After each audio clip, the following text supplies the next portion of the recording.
الحمد لله نحمده ونصلي على رسوله الكريم اما بعد فاعوذ بالله من الشیطان الرجیم بسم اللہ الرحمن الرحیم. کل والے سوالات کی پرچیاں بھی لے آؤ. کہاں ہیں؟ رمضان 2019 کا آج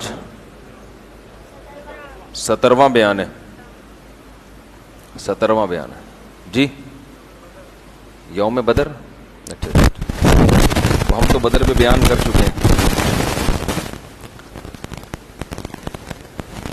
آج ہم نے سورہ نمل پڑھی ہے تراویح میں.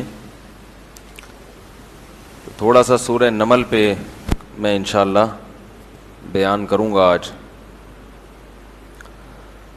سورہ نمل میں اللہ تعالیٰ نے داؤد اور سلیمان علیہ السلام کا پرندوں کی بولیاں آنا اور چونٹیوں کی باتیں سمجھنا اور کیسی زبردست حکومت اللہ نے ان کو دی تھی اس کا تذکرہ اللہ نے قرآن میں کیا ہے.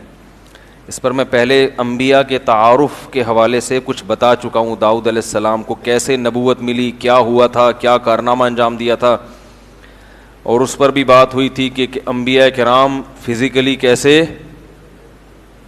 بولو بھائی مضبوط ہوا کرتے تھے.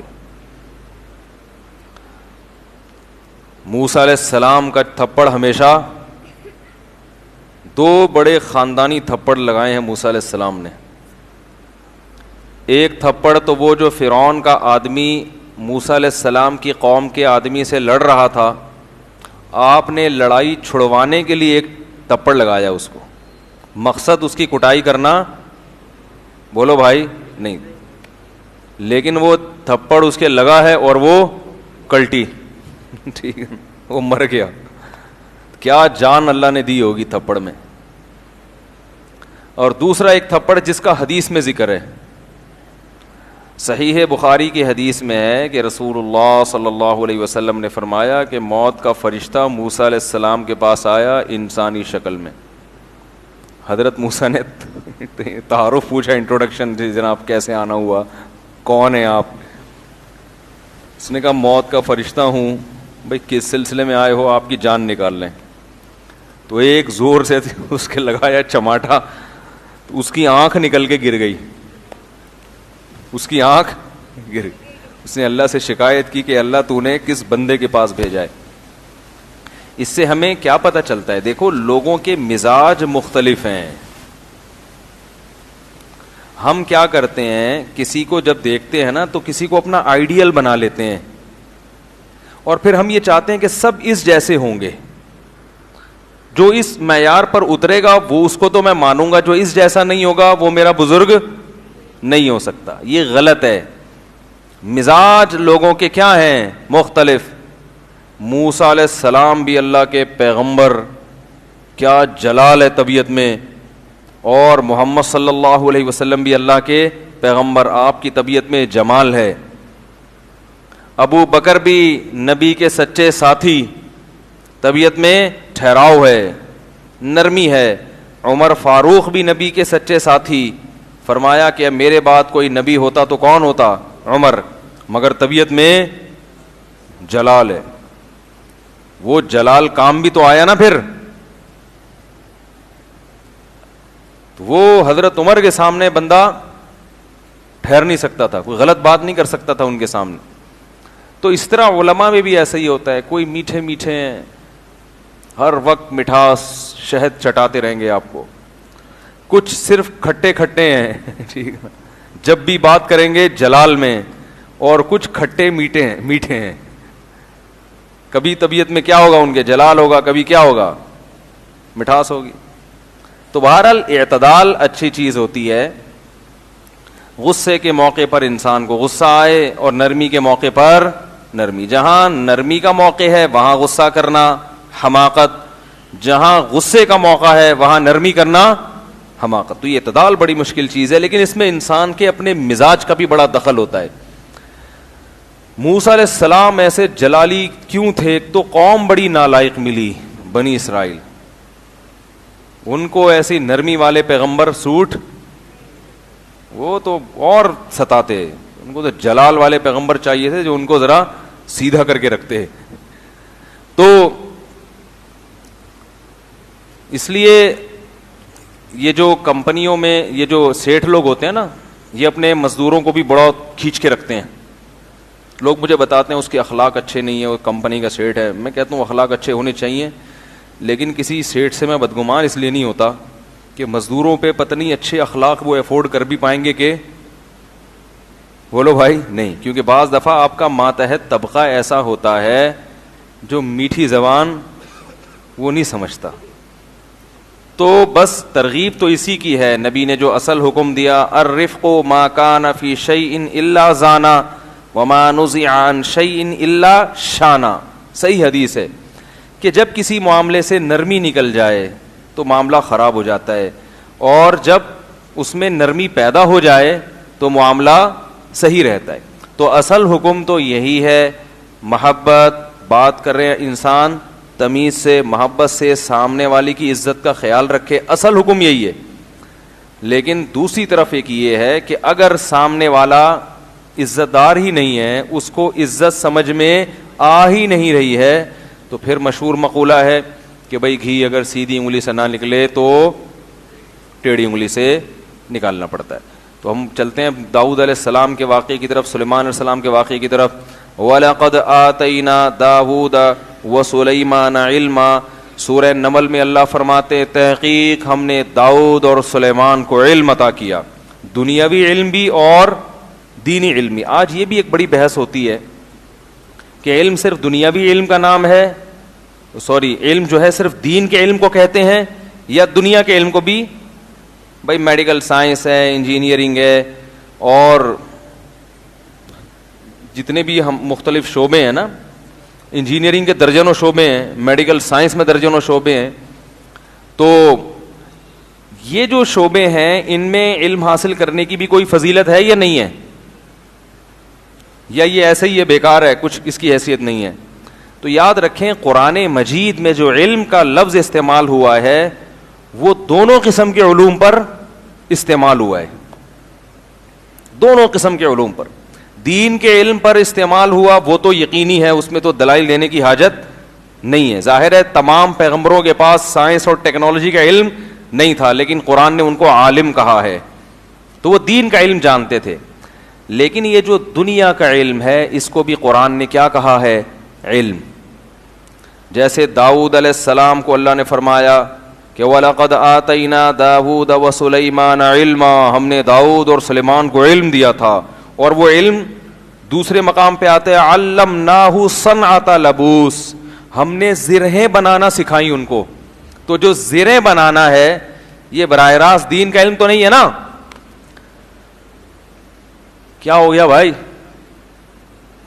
بھائی زرہیں بنانا جنگ میں ڈیفنس کے لیے کہ تاکہ تلوار اثر نہ کرے, تو یہ علم اللہ نے دیا. لوہے کو کیا کر دیا, پگھلا دیا آپ کے ہاتھ میں. یوسف علیہ الصلاۃ والسلام نے جب خواب کی تعبیر بتائی ہے بادشاہ کو, بادشاہ نے آپ کو بلایا, بادشاہ نے آپ سے کہا, جب بات چیت ہوئی ہے بادشاہ نے کہا کہ میں آپ کو اپنے دربار میں کوئی عہدہ دینا چاہتا ہوں. یوسف علیہ السلام نے کہا اگر کوئی عہدہ دینا ہی چاہتے ہو تو مجھے وزیر خزانہ بنا دو. اللہ ہمارے وزیر خزانہ کو اس آیت میں غور کرنے کی توفیق عطا فرمائے.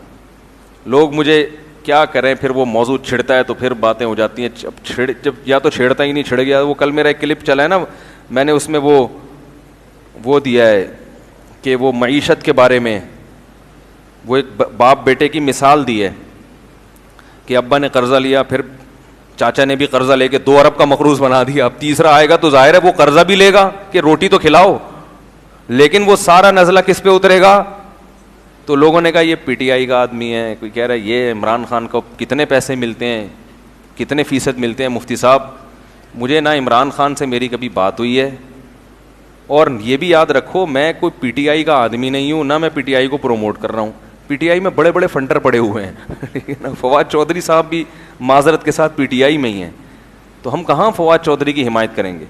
میری ذاتی رائے ہے, پی ٹی آئی کے بارے میں نہیں, ذاتی رائے ہے عمران خان کے بارے میں کہ کچھ تھوڑا سا ٹھیک لگتا ہے واللہ عالم, لیکن میں کوئی پیغمبر نہیں ہوں, میں کوئی, مجھ پر وحی نازل نہیں ہوتی. جیسے آپ لوگ صغرے کبرے ملا کے ایک نتیجہ نکالتے ہیں, کسی کے بارے میں فیصلہ کرتے ہیں یہ صحیح ہے یا غلط, تو میں بھی ایک نتیجہ نکالنے کی تھوڑی بہت صلاحیت رکھتا ہوں. میرا خیال ہے کہ بندہ اتنا غلط نہیں ہے جتنا بنا کے پیش کیا جا رہا ہے.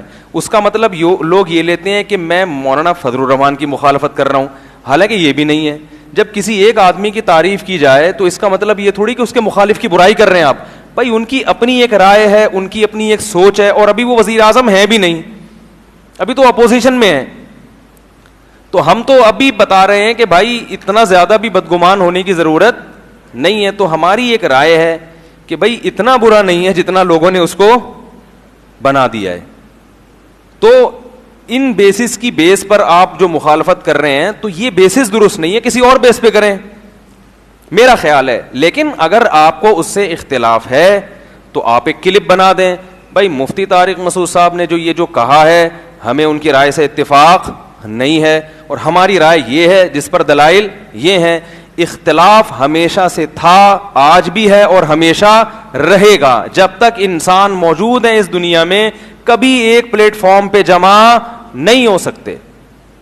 تو اب ان اختلافات کی بیس پر ہم آپس میں نفرتیں پیدا کرنا شروع کر دیں کہ جی جو جمعیت کا ہوگا میں اس کو نہیں مانوں گا, یا جو مولانا فضل الرحمان کی تعریف میں اگر کچھ کہہ دے تو وہ پیچھے توپیں لے کے ان کے پیچھے پڑ گئے آپ کہ مولانا کی تعریف کیوں کر دی آپ نے, اور جو ادھر کی تعریف کر دے اس کے پیچھے. اس سے سوائے آپس میں پھڈے بازی کے, لڑائی کے کچھ بھی حاصل نہیں ہوگا.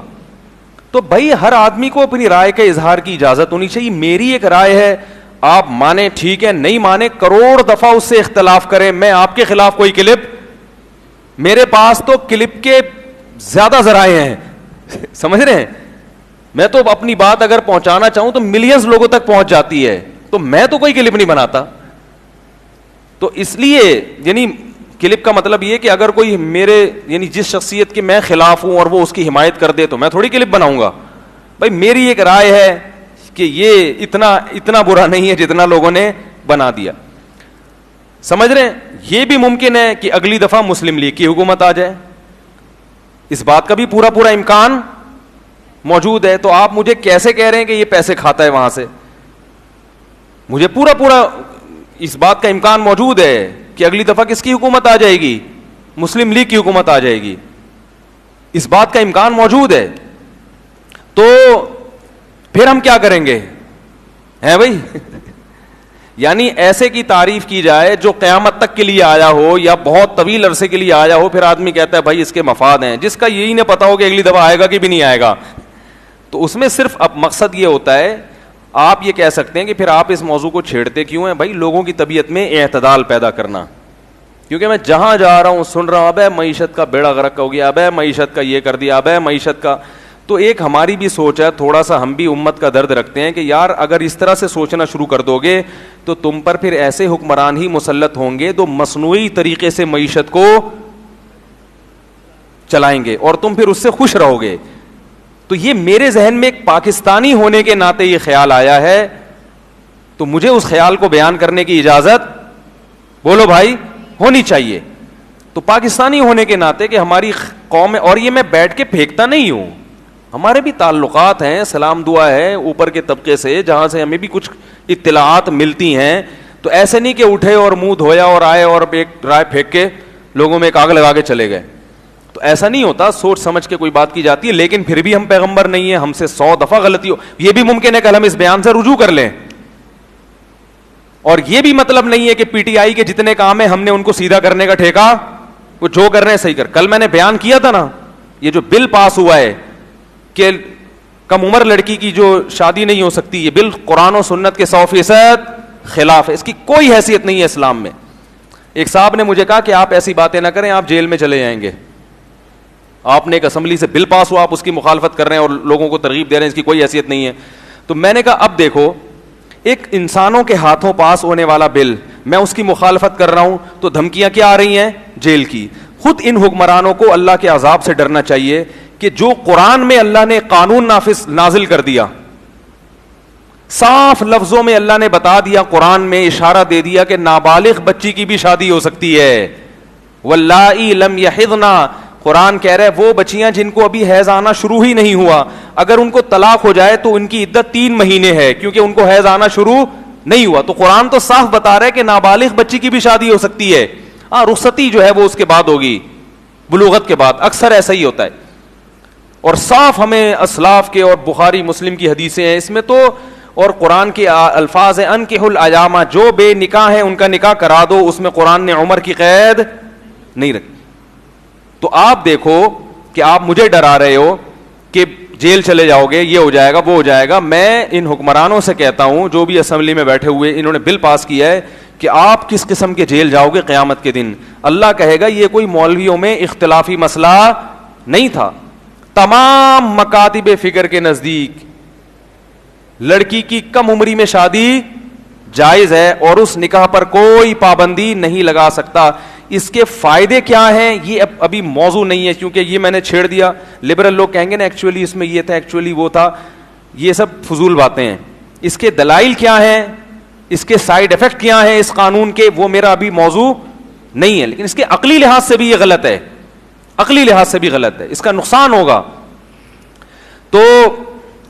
تو ہم نے حکومت کے اس قانون کی مخالفت کی نا, بڑے دھڑلے سے کی ہے مخالفت, اور اب بھی کر رہے ہیں کہ اس کی کوئی حیثیت نہیں ہے. اپنی بچیوں کا آپ جب چاہیں نکاح پڑھاؤ, آپ کو گورنمنٹ سے پوچھنے کی ضرورت نہیں ہے. بچی کے باپ آپ ہو, حکومت آپ کی بچیوں کی باپ, بولو بھائی, نہیں ہے. تو جیسے روٹی کھلانے سے پہلے گورنمنٹ سے تھوڑی پوچھو گے, تو ایسے ہی جب بچی بالغ ہو گئی تو اس کا نکاح اس کے جسم کی ریکوائرمنٹ ہے, اس کی باڈی کی ریکوائرمنٹ ہے. اس کو ایک فرینڈ چاہیے لیگلی. جو لیگل فرینڈ ہوتا ہے وہ کیا ہوتا ہے, وہ شوہر ہوتا ہے, اور شوہر کو بھی چاہیے. تو جب اس کی ایک باڈی کی ریکوائرمنٹ ہے تو آپ کیسے اس کو روک سکتے ہیں بھائی؟ اس کام سے کوئی بھی نہیں روک سکتا. اگر گورنمنٹ روک رہی ہے, اس قانون کی کوئی حیثیت نہیں ہے ہماری نظر میں, کوئی ہے. ہم نے اپنے خاندانوں میں کرائے ہیں 13 سال کی بچیوں کے نکاح, بڑی کامیاب زندگی گزار رہی ہے الحمدللہ. وہ اگر ہم حکومت کے قانون کا خیال کرتے, 18 سال تک انتظار کرتے, ہمیں نہیں پتا سے 13 سے 18 کے دوران ان کے کیا حالات ہو جاتے. وہ کسی برائی میں مبتلا ہو سکتی تھیں. یہ بھی ممکن تھا کہ 13 سال میں جو اچھا رشتہ آیا, 18 سال تک انتظار کرنے میں وہ اچھا رشتہ ہاتھ سے نکل جاتا. کتنے گھروں میں واقعات ہیں کہ بچیوں کا انتظار کیا, اچھے رشتہ ٹھکرا دیا, اور پھر دوبارہ ان کو ڈھنگ کا لڑکا میسر نہیں آیا. 40 سال کی لڑکیاں ہو گئیں, اب رشتے نہیں آ رہے. تو حکومت کے پاس ان باتوں کا کوئی حل موجود نہیں ہے. پاکستان اسلام کے نام پہ بنائے, اختلافی مسائل میں ٹھیک ہے, گورنمنٹ جو فیصلہ کرے گی ہم گورنمنٹ کے فیصلے کو مانیں گے. لیکن جو چیزیں قرآن میں منصوص ہیں, 2 ٹوک ہیں, ان پر چاروں ائمہ کا اتفاق ہے, تمام صحابہ, تمام تابعین کا اجماعی مسئلہ ہے, تمام مکاتب فکر جتنے بھی مسلک ہیں سب کی ایک ہی رائے ہے, اس میں حکومت کے قانون کی کو اہمیت دینا یہ خدا کے غضب کو دعوت دینے کے مترادف ہے. اس کا مطلب اللہ کہے گا میں خدا نہیں ہوں, تمہاری یہ حکومت تمہاری خدا ہے. تمہارا باپ جو ہے نا, جس کو تم نے اپنا مجازی باپ بنایا وہ اس کو بنایا ہوا ہے. تو اللہ کون ہے بھائی؟ حاکم کون ہے اصل؟ اللہ. تو اللہ کے قانون کے جو بالکل 2 ٹوک لفظوں میں اللہ نے بیان کر دیا, کوئی حیثیت نہیں ہے. تو اس فیصلے کو میں نہیں مانتا, میں نے برملا کئی دفعہ اعلان کیا ہے. تو آپ مجھے کیسے کہہ رہے ہو کہ حکومت سے کیا کرتا ہے؟ پیسے کھاتا ہے. ٹھیک ہے, کوئی کہتا ہے بوٹ پالش کرتا ہے, کوئی کہتا ہے پیسے کھاتا ہے. تو کیا بات چل رہی تھی یار؟ پھر وہی, یا تو چھیڑو نہیں نا, پھر چھیڑو تو پھر تمیز سے چھیڑے آدمی کو. بات ہو گئی تھی اس دن, تو وہ کلپ پہ صلواتیں بھی ٹھیک ٹھاک سننے کو ملی. تو میں ان صلواتیں کرنے والوں کو کہتا ہوں میں کوئی پی ٹی آئی کا آدمی نہیں ہوں, نہ میں پی ٹی آئی کو پروموٹ کر رہا ہوں. اگر میں کروں گا بھی تو ممبر پہ بیٹھ کے نہیں کروں گا. مجھے نہیں پتا, ہو سکتا ہے میں جے یو آئی کا آدمی ہوں, این ممکن ہے, این ممکن ہے, اس بات کا پورا امکان, چاہے آپ اس کو کچھ بھی سمجھیں, ہو سکتا ہے میں اندر سے جے یو آئی کا آدمی ہوں. تو لیکن اور مولانا فضل الرحمان ہوتے تو ہو سکتا ہے میں ان کی حمایت کر رہا ہوتا. یار انہوں نے جو یہ کیا ہے اس میں ان کو غلط, میں نے بتایا تھا نا, ڈیزل کا جو مولانا پہ الزام لگا ہے وہ الزام درست نہیں ہے. وہ جو ڈیزل چوری کی کہانی ہے نا, وہ آپ بڑوں سے جا کے پوچھیں, وہ بتائیں گے کہ وہ ڈیزل کی اصل کہانی کیا تھی. سمجھ رہے ہو سکتا ہے وہ کرپٹ ہو سکتا ہے بہت کچھ پیسہ کھایا ہو, لیکن ڈیزل والا جو الزام ہے وہ الزام درست, ڈیزل چوری کا جو الزام مولانا پہ لگا وہ الزام درست نہیں ہے. سمجھ میں آ رہی بات؟ بعض چیزیں صورتاً چوری ہوتی ہیں, حقیقتاً چوری نہیں ہوتی. اب زیادہ ڈیپ میں جا نہیں سکتے ہم, یہ ایسی کچھ ٹیکنیکل باتیں ہوتی ہیں جو ممبر پہ بیان کرنا ناممکن ہوتا ہے. سمجھ رہے کہ نہیں سمجھ رہے؟ تو اگر ہم نے ایک چیز بتا دی کہ بھائی معیشت جو ڈاؤن ہو رہی ہے اس میں اس بیچارے کو کچھ نہیں بولو, ٹھیک ہے نا, اس نے اپنی جیب میں کچھ بھی نہیں ڈالا ہے, وہ معیشت کی وجہ ڈاؤن ہونے کی وجہ پرانی پالیسیاں ہیں جن کی وجہ سے ملک اس حال تک پہنچا ہوا ہے. تو ایک آدمی اگر معیشت کو سنبھالا دے رہا ہے تو کوشش کرو. اور اگر آپ میری رائے سے اختلاف کرتے ہیں تو آپ کہیں مفتی طارق مسعود صاحب بہت اچھا بیان کرتے ہیں, شادیوں پر بڑی زبردست تقریر کرتے ہیں, جنت جہنم پہ, لیکن جب وہ یہ بات کر رہے ہیں تو اس بات سے متفق نہیں ہے, تو نہ قیامت کے دن گناہ ملے گا آپ کو, نہ دنیا میں گناہ ملے گا. محبتیں برقرار رہیں گی اس سے, مجھے بھی آپ سے محبت رہے گی اور آپ کو بھی مجھ سے محبت رہے گی, کیونکہ میں کہوں گا بھائی میں کوئی پیغمبر تو ہوں نہیں کہ ہو سکتا ہے میری رائے غلط ہو. ہم بھی تو صغرے کبرے ملاتے ہیں, تجزیہ کرتے ہیں, 100% غلط ہو سکتا ہوں میں اس رائے میں, تو آپ اپنی رائے کا اظہار کر دیں.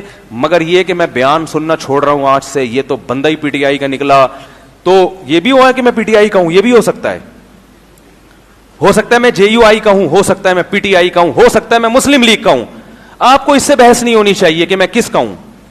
میں جو بات جو خود سے تجزیہ نہ کریں, جتنی بات میں نے کی ہے اس کو فوکس کریں, اس سے اگر اتفاق کرتے ہیں تو ٹھیک ہے, اختلاف کرتے ہیں تو ایک کلپ بنا دیں کہ بھئی مفتی صاحب کی یہ بات درست نہیں ہے, اس کے دلائل یہ ہیں, ختم. میں کہتا ہوں ہماری قوم کا جو سب سے بڑا مسئلہ ہے وہ ہے کہ تمیز سے بات کرنا. دیکھو کبھی بھی اتفاق نہیں ہو سکتا, یہ تو دو ڈاکٹروں میں اتفاق نہیں ہوتا. آپ دیکھو کئی بار تجربہ ہوا ہے, ایک ڈاکٹر کے پاس جاؤ وہ دوا کچھ اور دیتا ہے, اسی بیماری کی دوسرے ڈاکٹر کے پاس جاؤ دوا کچھ اور. لیکن میں نے ڈاکٹروں میں دیکھا ہے کہ ایک ڈاکٹر دوسرے ڈاکٹر کا مذاق نہیں اڑاتا. کئی بار ایسا ہوا کہ ڈاکٹر صاحب نے ہمیں دوا دی, ہم نے کہا وہ ڈاکٹر صاحب انہوں نے تو یہ دی, انہوں نے کہا نہیں یہ جو میں آپ کو دے رہا ہوں یہ درست ہے. انہوں نے یہ نہیں کہا یہ اس کے لیے دوا, اس کو تو آتا کیا ہے, یہ تو جاہل ہے ایک نمبر کا, اس کو ڈگریاں جالی ہیں, اس کو بٹھایا کس نے ہے, میں جو دے رہا ہوں وہ کیا ہے. ایسا ہم نے ڈاکٹروں میں نہیں دیکھا.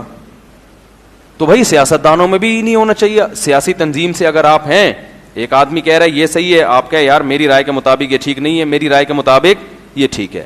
کیونکہ اگر اتفاق آپ پیدا کرنا چاہتے ہیں, محبت پیدا کرنا چاہتے ہیں اس طریقے سے کہ سب ایک رائے پہ جمع ہو جائیں, قیامت آ جائے گی, ایک رائے پہ لوگ جمع نہیں ہوں گے.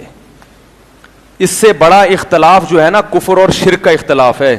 جب مسلمانوں کی حکومتیں آئی ہیں, انگریزوں کی کتابیں اٹھا کے دیکھو, جب بر صغیر پر مسلمانوں نے حکومت کی ہے, ہندو, سکھ, عیسائی, مسلمان بڑی محبت اور بڑی تمیز سے رہتے تھے. حالانکہ ان میں اختلافات اس پہ نہیں تھے کہ عمران خان یہودی ہے یا نہیں ہے, ان کے اختلافات یہ تھے, ایک کہتا تھا کہ عیسیٰ اللہ کے بیٹے ہیں, اور مسلمان کہتے تھے اس سے بڑا دنیا میں جرم کوئی نہیں ہے کہ عیسیٰ علیہ السلام کو اللہ کا بیٹا کہا جائے. ہندو کہتے تھے کہ پتھروں کے بنے ہوئے بت ہیں, ان کے سامنے ہم جھکیں گے. مسلمان کہتے تھے یہ تمہارے ہاتھ کے تراشے میں ہم ان کے سامنے نہیں جھک سکتے, بس اس کے بعد کچھ بھی نہیں, یہ ہماری دلیل یہ تمہاری دلیل.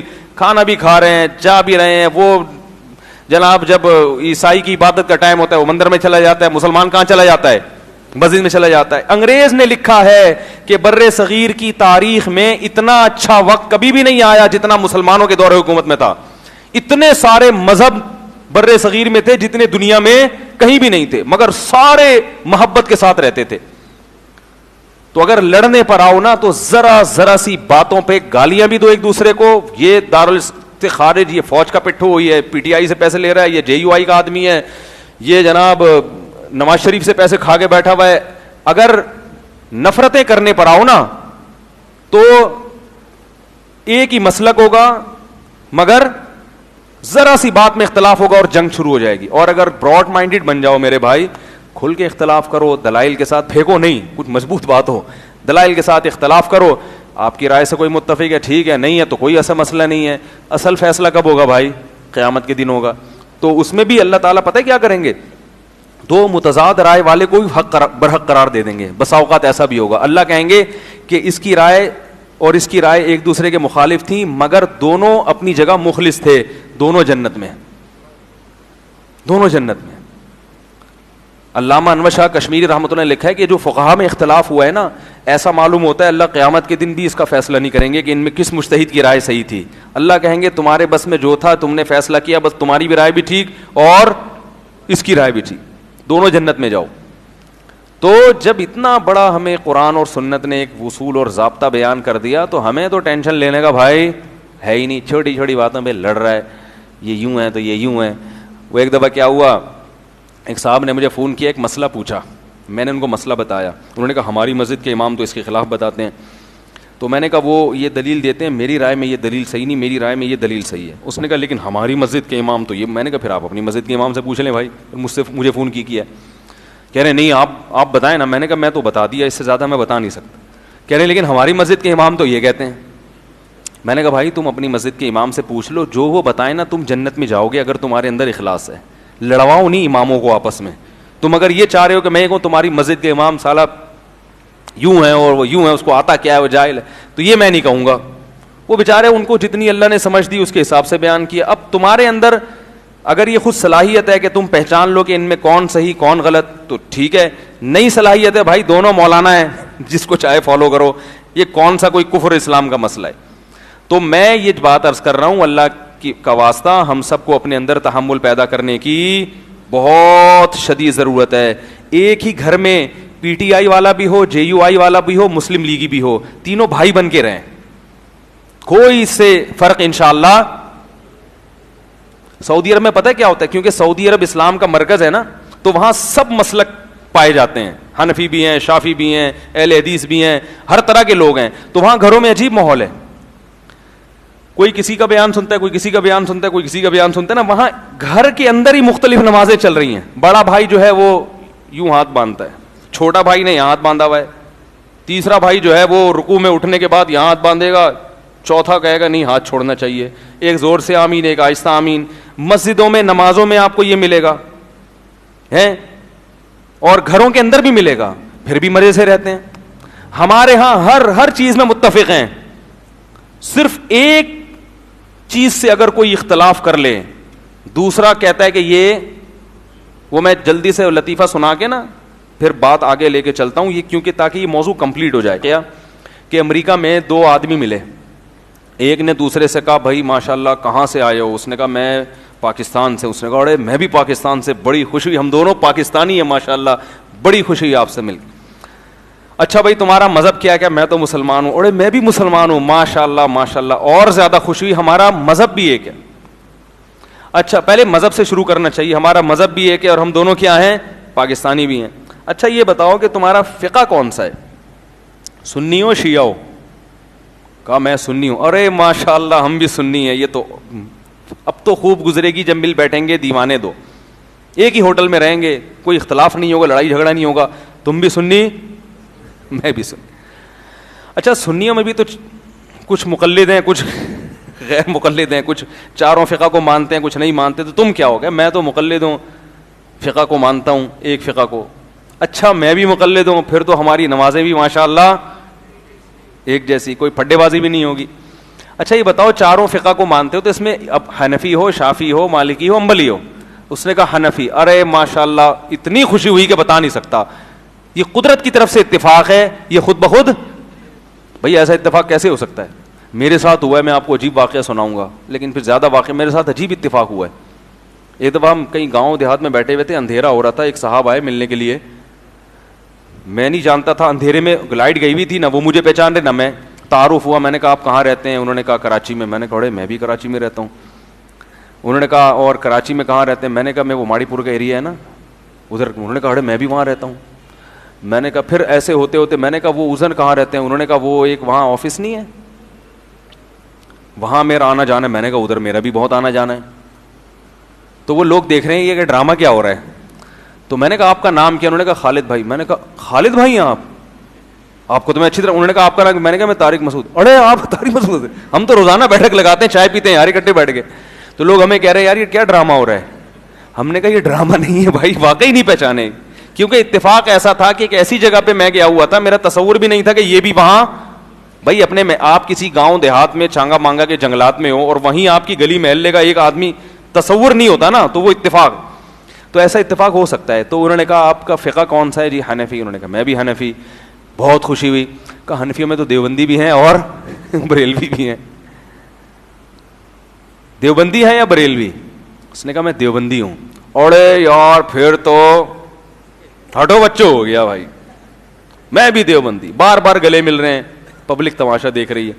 یار دیوبندیوں میں حیاتی ہو یا مماتی؟ اس نے کہا مماتی, اس نے کہا لعنت تم تو بندے ہی ٹھیک نہیں ہو, تمہارا تو عقیدہ ہی, تمہارے تو پیچھے نماز ہی نہیں ہوتی, دفع ہو یہاں سے. ہر چیز میں ہوتے ہوتے آخر میں ایک, اور یہ اگر اس پہ بھی متفق ہو گئے نا حیاتی, تو پھر اس میں نماز کے بعد اجتماعی دعا کے قائل ہو یا نہیں ہو. مجھے بھی لوگوں نے نکالنا شروع کر دیا ہے کہ فرض نماز کے بعد اجتماعی دعا کا قائل نہیں ہے, ان کے تفردات ہیں, یہ خارج. اب پتہ نہیں کہاں سے خارج کریں گے واللہ عالم. اور یہ استواء علی العرش کہتا ہے کہ اللہ تعالیٰ عرش پر ہے علم اور قدرت کے لیے, تو یہ بھی کیا ہو گیا. تو اعتدال ہی نہیں ہے طبیعت میں, اختلاف. دل بڑا رکھو اللہ کے بندو, ورنہ خدا کی قسم آپس میں کبھی بھی محبت نہیں ہو سکتی. ضرب بڑا رکھو یار, ان کی رائے ہماری رائے, وہ یہ رائے, چلو آپس, باقی بہت ساری چیزیں مشترک بھی تو ہیں نا. جب انسان بڑے کاموں سے ہٹتا ہے نا تو اللہ اس کو چھوٹی چھوٹی لڑائیوں میں لگا دیتے ہیں. یہ اللہ تعالیٰ کی عادت ہے, بڑی چیزوں سے ہٹو گے نا تو چھوٹی چھوٹی چیزوں میں اللہ تعالیٰ الجھا دیتے ہیں. خیر, ہم بات کر رہے تھے داؤد علیہ الصلاۃ والسلام اور سلیمان علیہ السلام کو اللہ نے کیا دیا, علم دیا. ہاں, تو میں یہ بات کر رہا تھا دنیاوی علم کو بھی کیا کہا جاتا ہے, علم.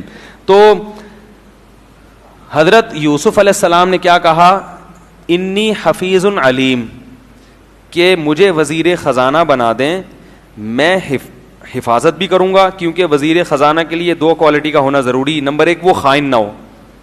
اگر وہ خیانت ہے تو اس کے سے خزانے کو بچانے کے لیے ایک اور آدمی کو وزیر خزانہ بنانا پڑے گا, ہے بھائی. تو اس کے لیے ضروری کیا ہے کہ وہ خائن. نمبر 2, کیلکولیشن جانتا ہو کہ کتنا اسٹاک کرنا ہے, ملک کی آبادی ٹوٹل ہے کتنی, اور اس کے لحاظ سے خوراک پر ڈے کتنی تقسیم ہونی چاہیے, اس کی قیمت کیا ہونی چاہیے. اور جب قحط پڑے گا مصر میں 7 سال کے بعد, تو اس قحط کے لیے کتنا ہم نے اسٹور کرنا ہے. دنیا سے جب لوگ آئیں گے ہم سے خریدنے کے لیے تو چیزوں کے پرائس کیا ہونے چاہیے, اور کتنا مال ہم نے ایکسپورٹ کرنا ہے. ایسا نہ ہو کہ سارا اٹھا کے ایکسپورٹ کر دیں, ملک میں کھانے کے لیے کچھ بچے نہیں. ایسا نہ ہو کہ سارا اسٹور کر لیں, چیزیں سستی ہو جائیں مگر اکانومی ڈاؤن ہو جائے. تو یہ علم ہونا چاہیے نا باقاعدہ. تو اس کو یوسف علیہ السلام نے کہا علیم, میں یہ علم جانتا ہوں. یہ دینی علم نہیں تھا, یہ کیا ہے, دنیاوی علم. یہ اکاؤنٹنگ کا علم ہے, اکنامکس کا علم ہے, مگر قرآن اس کو بھی کیا کہہ رہا ہے, علم. اور یہ بھی یوسف علیہ السلام کی کیا ہے, فضیلت, فضیلت کے طور پہ بیان کر رہا ہے نا قرآن. تو پتہ یہ چلا کہ بھائی علم دینی ہو یا دنیاوی, دونوں کو قرآن میں کیا کہا ہے, علم. اور فضیلت بھی دونوں کی ہے. بہت مشکل ہے سمجھانا, فضیلت بھی کس کی ہے, دونوں کی. ہاں, جب دونوں میں تقابل ہوگا تو پھر علم دین کو فوقیت حاصل ہوگی دنیا کے علم پر. یہ عام حالات میں, یہ بہت اہم مضمون ہے, سمجھ لیں اچھی طرح. عام حالات میں جب دونوں راستے آپ کے پاس ہوں تو پھر دین کے علم کو فضیلت کس پر ہے, دنیا, کیونکہ وہ اللہ نے پیغمبروں کے لیے منتخب کیا. کچھ علم اللہ نے دنیا کے پیغمبروں کو دیے, کچھ پیغمبروں کو نہیں دیے, لیکن دین کا علم اللہ نے سب کے پیغمبر. اور یہ حلال و حرام کا علم ہے, اس کی اہمیت اور فضیلت زیادہ. لیکن بعض ایسے حالات آتے ہیں جس میں دنیا کے علم کی اہمیت وقتی طور پر بڑھ جاتی ہے. سمجھ میں آ رہی ہے بات, کیونکہ اس پر بھی مسلمانوں کی معاش اور ترقی موقوف ہے. تو اگر کسی علاقے میں علماء بہت ہوں لیکن مسلمان ترقی کی دوڑ میں پیچھے آ کے کمزور ہو رہے ہوں, تو ایسی کنڈیشن میں دین کے علم کی حیثیت وقتی طور پر, دنیا کے علم کی اہمیت وقتی طور پر دین کے علم سے, بولو بھائی, بڑھ جائے گی وقتی طور پر, کہ ایک عارضے کے پیش نظر. مثال کے طور پر ہماری باڈی کے مختلف پارٹ ہیں, آنکھ بھی ہے, کان بھی ہے, ناک بھی, زبان بھی, دل بھی, دماغ بھی, جگر بھی.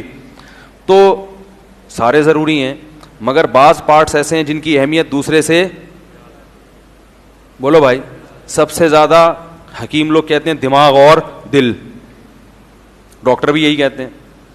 سب سے زیادہ کیا ہے, بولو نا بھائی, دماغ اور دل. کیونکہ دل کا کی سیٹنگ تھوڑی سی آؤٹ ہوئی تو تھوڑی نہیں ہوتی, وہ بہت ہی ہوتی ہے. اس لیے دل کی فکر لوگ زیادہ کرتے ہیں نا. ارے ہاتھ پاؤں ٹیڑھے میڑے اللہ نہ کرے ہو گئے تو وہ سیدھے بھی ہو سکتے ہیں, اور اگر نہیں بھی ہو تو زندہ تو رہے گا نا. لیکن بسا اوقات کیا ہوتا ہے آپ کو پتا ہے, دل تو صحیح کام کر رہا ہے, کولیسٹرول لیول چیک کرا لیا اور وہ سارے پروسیس سے گزار دیا اپنے آپ کو, بھائی سیٹنگ پہ آ گیا ہے, اب ذرا گھٹنوں کو فوکس کرو بھائی ٹھیک ہے نا, تھوڑا جاگنگ کر لیا کرو, ٹانگیں بھی مضبوط ہو تو اچھا ہے کہ نہیں ہے. اب دل آپ کا سیٹ ہو گیا لیکن آپ کی ٹانگیں بیکار ہو رہی ہیں, آپ پڑے رہتے ہیں گھر میں اور آپ کے بازو بیکار ہو رہے ہیں, بس آپ ECG کرواتے رہتے ہیں اپنا. دل میرا ماشاءاللہ سیٹ چل رہا ہے, دل کیا کر رہا ہے, سیٹ چل رہا ہے, اور میرے بازو اور پھیپھڑے ان کی فکر ہی نہیں ہے. تو ایسے موقع پہ کہا جائے گا بھائی اب دل کی فکر چھوڑ, اب پھیپھڑوں پہ آ جا. کہیں گے نا لوگ, اب تھوڑا سٹے مٹے لگانا چھوڑ دے, پھیپھڑے خراب ہو رہے ہیں تیرے. کیوں؟ اس لیے کہ اب اگر تو نے ان چیزوں کو فوکس نہیں کیا, پھیپھڑوں کو, ٹانگوں کو, بازوؤں کو, تو نہ صرف یہ کہ یہ ڈیمیج ہوں گے, اس کا اثر دل پہ بھی پڑے گا. تو مسلمان جب ترقی کی دوڑ میں پیچھے رہتے ہیں, جو ترقی ضروری ہے, ٹیکنالوجی کے میدان میں پیچھے رہتے ہیں, غلام ہوتے چلے جاتے ہیں, تو اس کا اثر مسلمانوں کے دین پہ بھی پڑتا ہے. جب آپ کمزور ہو گے تو آپ کے مدارس بھی کمزور ہو جائیں گے. ابھی دیکھو نا مدارس کمزور ہو رہے ہیں. جب تاجر تجارت نہیں کرے گا تو مدرسوں کی جو سپلائی ہے وہ بند ہوگی کہ نہیں ہوگی, تو دین کے علم پر بھی کیا پڑے گا, اثر پڑے گا. تبلیغ میں لوگ سال سال کے لیے جاتے ہیں, اگر یہ ہمیشہ کے لیے نکل جائیں سارے اور بزنس بند کر کے چلے جائیں تو 2-4 دفعہ ہی جائیں گے, اس کے بعد یہ سال پہ جانے کے قابل بولو بھائی نہیں رہیں گے. تو ایسی کنڈیشن میں اس کو بھی فوکس کیا جائے گا. یہ آج ہمارے نوجوانوں کا بہت بڑا مسئلہ ہے کہ وہ یونیورسٹیوں میں جو علم حاصل کرتے ہیں اس کو دل جمی کے ساتھ حاصل نہیں کرتے, اس کو اپنے مذہب کا حصہ نہیں سمجھتے, اس کو عبادت سمجھ کے اس علم کو حاصل نہیں کرتے. دین کے علم کی طرف جو آتے ہیں وہ تو الحمدللہ کہتے ہیں کہ یہ عبادت ہے, مگر دنیا کی جو علوم ہیں ان کو لفٹ اچھی نیت سے نہیں. اگر کوئی کرا رہا ہے لفٹ تو پیسہ کمانے کے لیے, اس لیے اس میں برکت نہیں ہوتی پھر.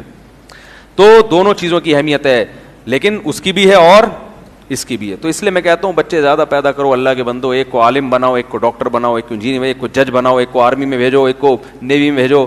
یہ ایک آدھ بچے والا سیٹ اپ کبھی بھی کامیاب نہ ہوا ہے اور نہ کبھی ہوگا. ہر قسم کا مال مارکیٹ میں ہونا چاہیے, آپ کے گھر میں ہونا چاہیے, ہر قسم کا مال ہونا چاہیے. کیا خیال ہے بھائی؟ علاج کے لیے بھی گھر میں بچہ موجود ہو, وہ مشورے دیتا رہے آپ کو, ایک روحانی علاج والا بھی پیدا کر لو اس کی پھر میں کلاس انشاءاللہ لیتا رہوں گا. تو اللہ تعالیٰ نے داؤد علیہ السلام اور سلیمان علیہ السلام کو کیا دیا؟ علم. یہاں علم سے دین کا اور دنیا کا دونوں علم مراد ہیں. اور ایسا اللہ نے علم عطا کیا کیونکہ اللہ نے کام لینا تھا نا, دنیا پہ حکومت کرنی تھی, تو حکومت صرف دین کے علم کے ساتھ نہیں ہو سکتی. کیونکہ اللہ نے ان کو حکومت دینی تھی تو اللہ نے ٹیکنالوجی کا علم بھی ان کو معجزے کے طور پر عطا کر دیا, اور ہمیں اشارہ دے دیا کہ ان کو تو معجزے کے طور پر دے دیا, ہر ایک کو معجزے کے طور پر نہیں. جیسے پیغمبر کے پاس جو علم ہوتا ہے وہ گاڈ گفٹڈ ہوتا ہے, لیکن امت محنت کر کے علم حاصل کرتی ہے. تو جیسے دین کا علم پیغمبروں کو اللہ کی طرف سے خود بخود ملتا ہے, لیکن جو امتی ہے اس کو خود بخود نہیں ملتا, اسے مدرسوں میں پڑھنا پڑتا ہے. تو ایسے ہی دنیا کا علم اگر کسی پیغمبر کو ملا تو وہ معجزے کے طور پر, لیکن اللہ نے اس میں اشارہ دے دیا کہ اس علم کی بھی میری نظر میں اہمیت ہے, لیکن یہ تمہیں معجزے کے طور پر نہیں ملے گا. جیسے دین کا علم تم نے محنت کر کے حاصل کیا ہے, تو یہ والا علم بھی تمہیں محنت کر کے حاصل بولو بھائی کرنا پڑے گا. اب یوسف علیہ السلام تو اکنامکس کے ماہر تھے قدرت کی طرف سے. ہمارے اندر جو اکنامکس کے ماہرین پیدا ہوں گے وہ یہ نہیں کہ رات سوئے تو صبح سب کچھ پتہ چل گیا, BCom کا امتحان پاس ہو گیا, ایسا نہیں ہوگا. ایم اے اکنامکس ہو گیا, ایسا نہیں ہوگا. ان کو محنت کرنی پڑے گی, اور اہمیت کے لیے یوسف علیہ السلام سے سبق لینا چاہیے, ان کو اس علم کی اہمیت کتنی ہے. تو داؤد علیہ السلام نے کیا کہا کہ یا ایھا الناس علمنا منطق الطیر. اللہ کہتے ہیں سلیمان علیہ السلام کو داؤد کیا ملے بطور وارث کے؟ بیٹا, سینکڑوں اولاد تھی حضرت داؤد علیہ السلام کے, 700 شادیاں تھیں. اب یہ میرا قصور نہیں ہے جو آپ مجھے کہیں, یہ تو تورات انجیل میں لکھا ہوا ہے کہ بہت ساری بیویاں تھیں ان کی. یہ تو 4 پہ ہمارے رب نے پابندی لگائی ہے. تو بہت ساری اولادیں تھیں, تو ان میں ایک جو بیٹے تھے ان کا نام کیا تھا؟ سلیمان. میں 5-10 منٹ میں بس بات کو سمیٹ کے ختم کرتا ہوں واقعے کو. ان کا نام کیا تھا؟ سلیمان. وَوَرِثَ سُلَيْمَانُ دَاوُود. وقال, لوگوں میں حضرت سلیمان نے خطاب کیا, یا ایھا الناس علمنا منطق الطیر, اے لوگو اللہ نے ہمیں پرندوں کی بولیاں بھی سکھا دی ہیں, کیونکہ ایجنسیوں کا کام کس سے لیا جا رہا تھا؟ پرندوں سے. تو پتہ یہ چلا کہ میرے بھائی کامیاب بننے کے لیے ایجنسیوں کا سسٹم بھی کیا ہے؟ ضروری ہے. سارے کام دعاؤں سے, تہجد سے. داؤد علیہ السلام تہجد ہی پڑھ رہے ہیں اور خفیہ ایجنسیوں کا کام بھی ساتھ ساتھ, کیونکہ اسباب سے کام ہوتا ہے. اسباب سے بھی اللہ نے دنیا جوڑ دی ہے اسباب کے ساتھ. بھائی دعا کرو اور اسباب بھی اختیار کرو. تو علمنا منطق, اور یہ اسباب بھی فری میں نہیں مل گئے.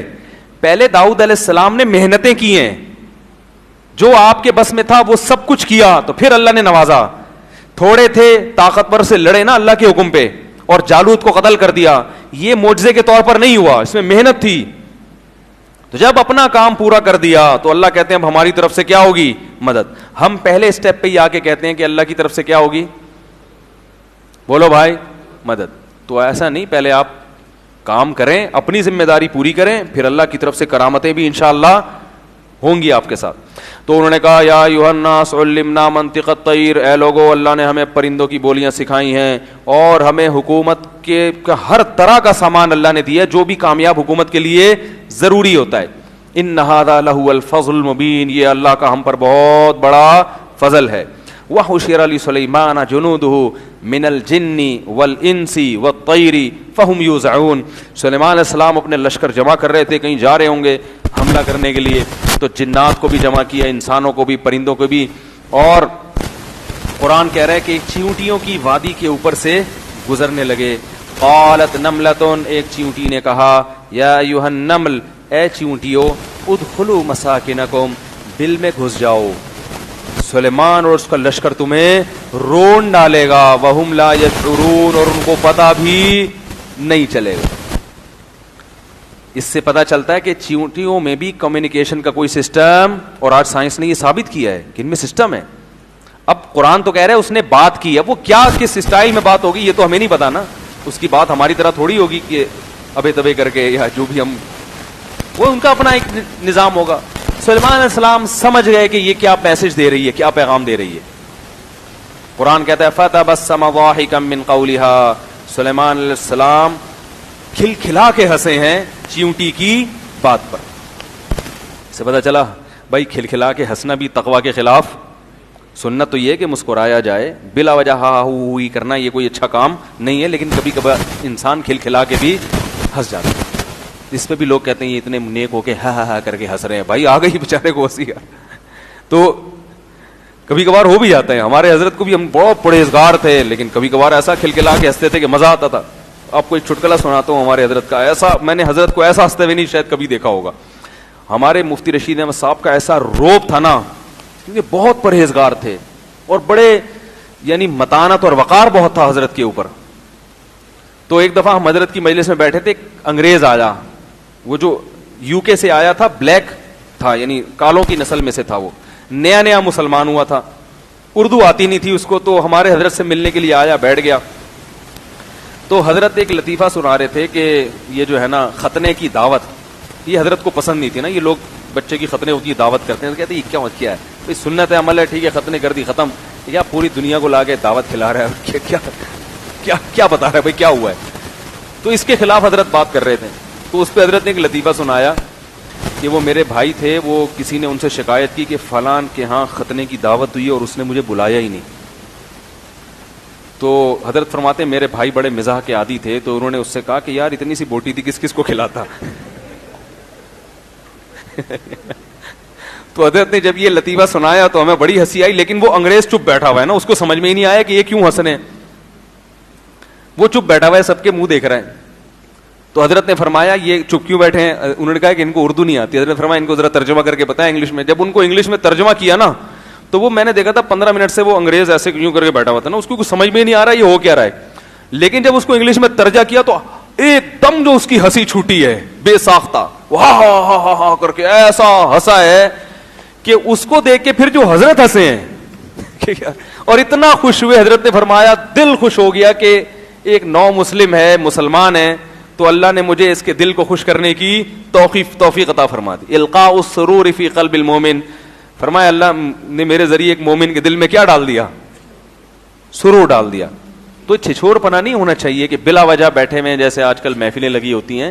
لیکن اگر بھائی کسی بات پہ کبھی ہنسی آ جائے تو یہ کوئی تقوی کے خلاف نہیں ہے. سلیمان علیہ السلام کو ہنسی آئی, فتبسم ضاحکا, مسکرائے ہنس کر, یعنی کھلکھلا کے مسکرائے, اور پھر اللہ سے کہنے لگے ربی اوزعنی, اے اللہ تو نے مجھے ان کی جو کمیونیکیشن ہے اور یہ جو آپس میں ان کی بات چیت ہے یہ مجھے سمجھ میں آ رہی ہے, تو یہ تیرا بڑا احسان ہے میرے اوپر.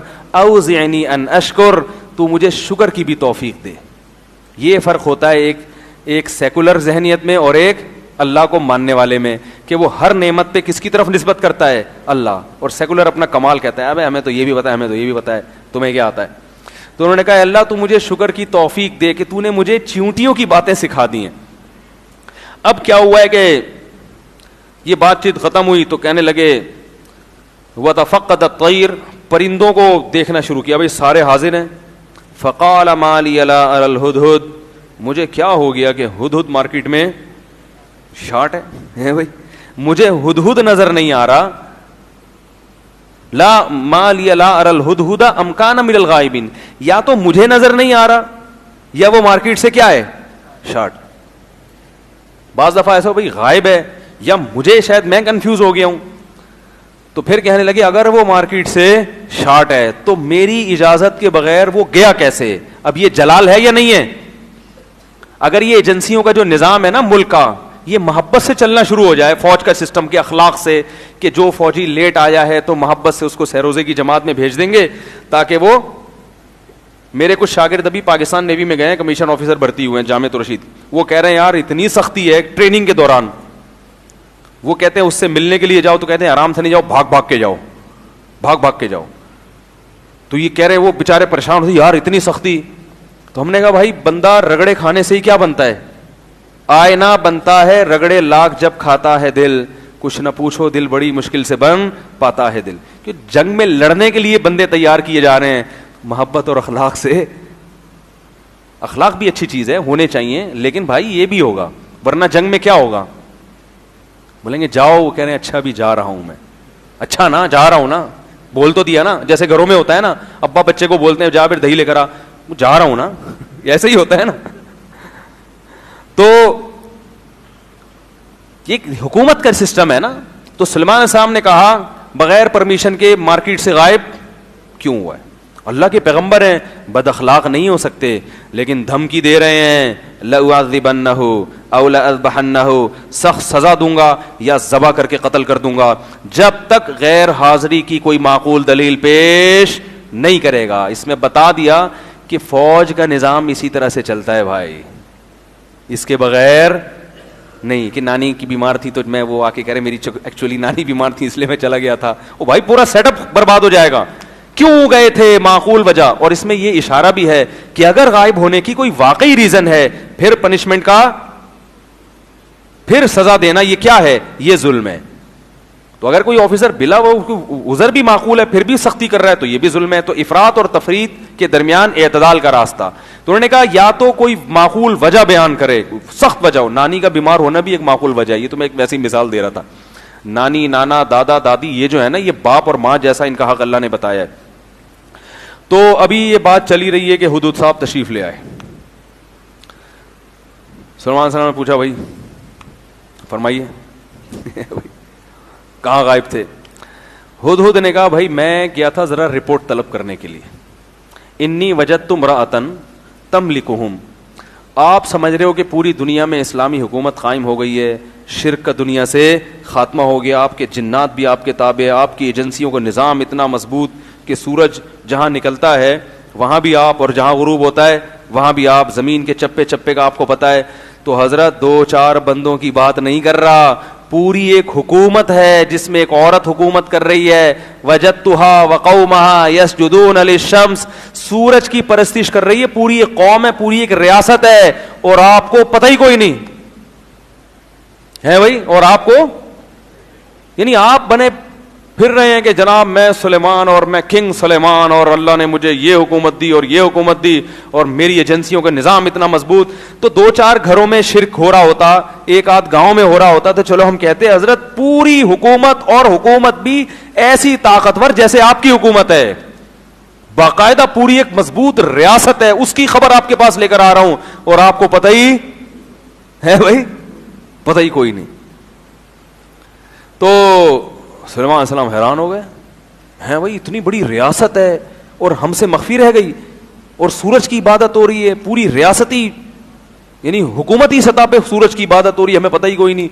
اب سلیمان علیہ السلام نے کہا بھائی یہ تحقیق کہ تو سچ بول رہا ہے یا جھوٹ بول رہا ہے یہ بھی تیرے ذمہ ہی ہے, ایسا نہ ہو کہ تو نے کیا. اب دیکھو یہاں اس سے کیا پتہ چلتا ہے کہ اچھا گمان رکھنا چاہیے, لیکن معاملات میں بولو بھائی.